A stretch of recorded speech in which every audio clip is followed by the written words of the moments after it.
joining me on another video. Today we're doing hair talk. I finally figured it out. I took this year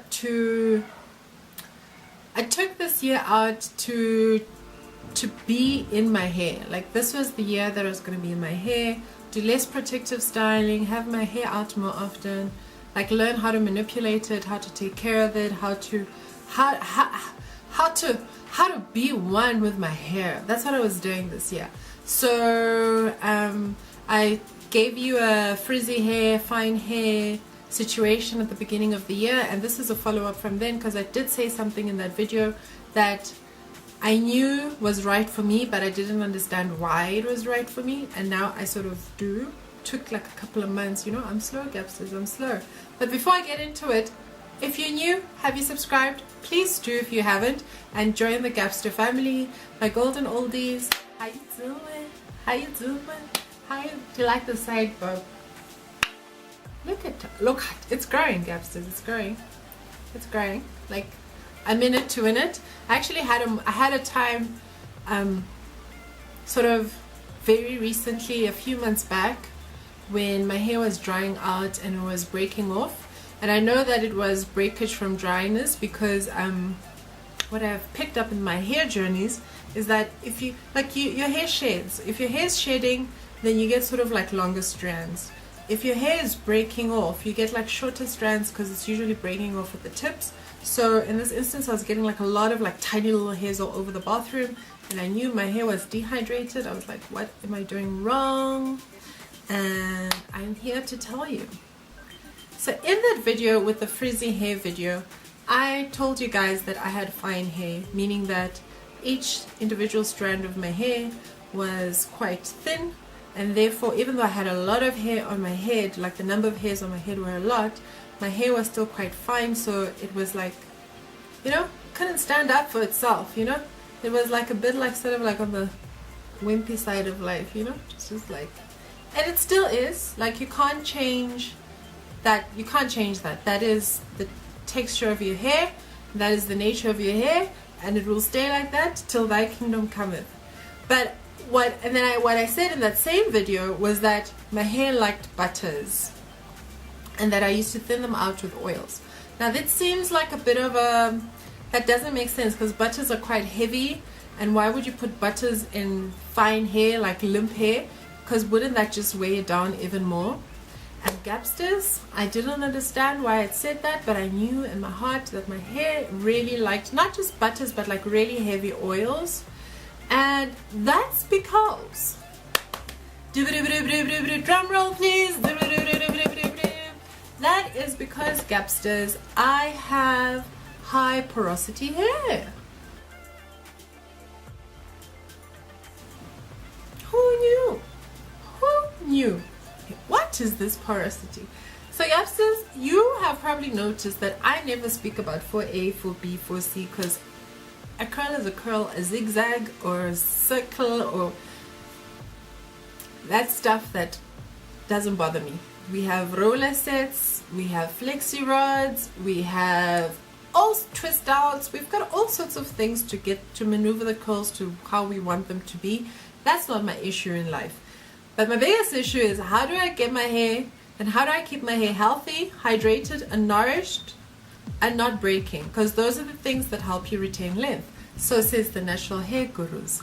But who am I?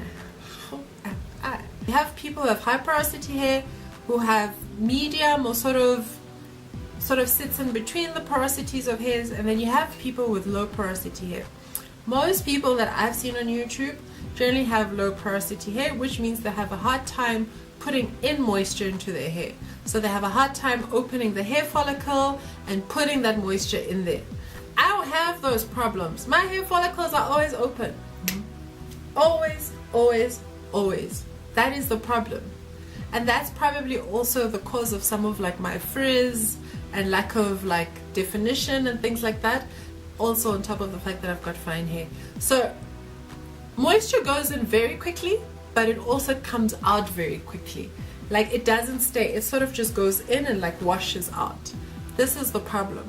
And that is why my hair likes heavy butters, because the heavy butters weigh down the follicle and keep it closed. Science! science, huh? Who knew? Who knew that science and engineering would come help you? The laws of gravity. Gravity in your hair. Yes, that is what is happening. So basically, I need heavier oils to keep my hair follicles and to keep the moisture, to keep my hair follicles down and to keep the moisture inside my hair. Now this is very difficult when you have fine hair, because then a lot of the time you're working with hair that's very weighed down, that's sort of like, you know, like oily and greasy and things like that, and that's not zhuzh. That's not nice. Let me just tell you right now, before we go into any further, 2 things that have not worked out for me. Whew, no, they haven't worked out for me in the way that I expected them to work out for me, and that is shea butter and coconut oil. Shea butter, coconut oil. Well, this is the problem. Have you noticed how when you put coconut oil or shea butter on your hands, it just starts melting and running down? You can't be melting and running down when you've got high porosity hair, because basically you're just going to slide off the hair and not close the follicle. That's my problem. It's not that they don't work, it's just that they don't work with my type of hair. The current shampoo that I have right now is this Tresemme one. It's the deep cleansing multivitamin. It's the green one. Like, it's not because of anything in particular. I really love this conditioner, and sometimes I mix this with water and use it as my leave-in, and this is the Pro Vitamin B5 and Aloe Remoisturize for all hair types. After I've washed my hair is I spritz it with aloe vera juice, which I keep in the fridge. Now this is my first sort of line of defense in terms of sealing up my hair. Some people put the oil first and then put this aloe vera. I put the aloe vera first and then carry on with the sealants and things like that, but that's just because I use it in the shower. So that's it. I put in my little spritzer bottle over here. I'm sorry my spritzer bottle is dirty, but it's been working. You can still see a little bit of it. And what I do is I come in with this, guys, where is my life? This Cantu shea butter is life. It is so expensive.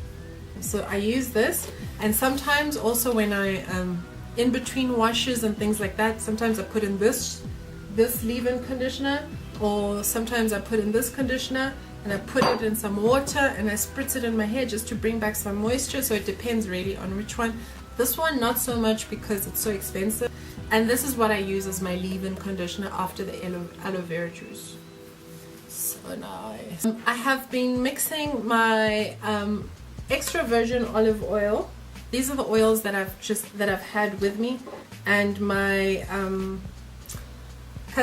my black Jamaican castor oil, and I've been mixing these two, and I've been sealing that leave-in conditioner on top, and that has been working really well as like my moisturizer or things like that. Sometimes I don't have it here. Is the Design Essentials. It looks like it's in a bottle like this, just longer. They've got a daily hydrating, moisturizing, what. Oh, that thing is delicious. It also makes my hair so very hydrated, juice. Like, the only way to explain it is juicy, which is why I really love it. But it's also very expensive. It's like 200 bucks.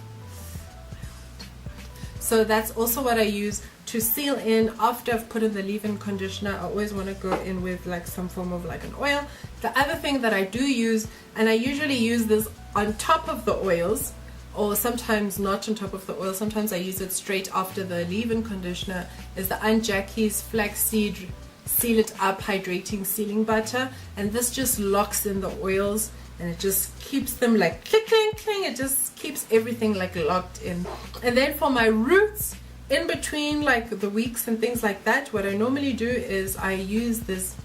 This is a very light oil, so if you don't have sort of high porosity hair issues, this oil will be very good for you. For me, it's a bit too light. Sometimes I mix it again with my castor oil or my olive oil just to make it a little bit thicker and a little bit weightier.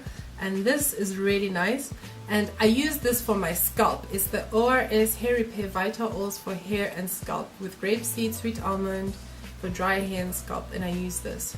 Also, I've bought castor oil from Discam, and I've bought avocado oil from Discam also, which I'm gonna mix with the olive oil. I'm going to use that as a replacement for the Design Essentials Daily Moisturizing Hydrating thing. I'm going to try out these 3 oils put together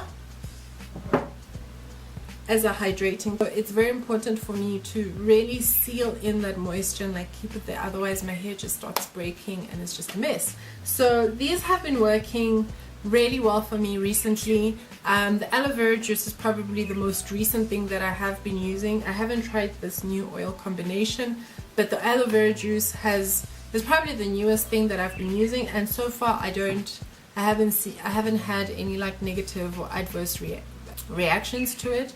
So I think it's working. Like, I think it's working really well because my hair is not complaining. My hair is quite moisturized, and I wash my hair over, like, when did I wash my hair? I haven't actually washed my hair. I washed my hair last week, and like last week Thursday or so, and I haven't re-moisturized, I haven't spritzed, I haven't anything. So, and my hair is still like, yeah. If you have any questions or there's anything that's unclear in what I've said in this video, please put it in the comments below and I'll answer you as best as I can. Also, I mean, if you have the answer and you're reading the comments, please, Gabsters, help a sister out, because you know some of these things I'm also working on from an intuitive place, and I'm only figuring things out later, like, oh, why is this like this, and oh, why is that like that. So but I guess that is what the natural hair journey is about, right? It's about discovery, and discovery of self, discovery of hair, discovery of body. So yeah, it has been a discovery of note. I hope you guys have enjoyed this. Let me know what you think, and yeah, thank you very much for joining me in another video. Bye, Gabsters.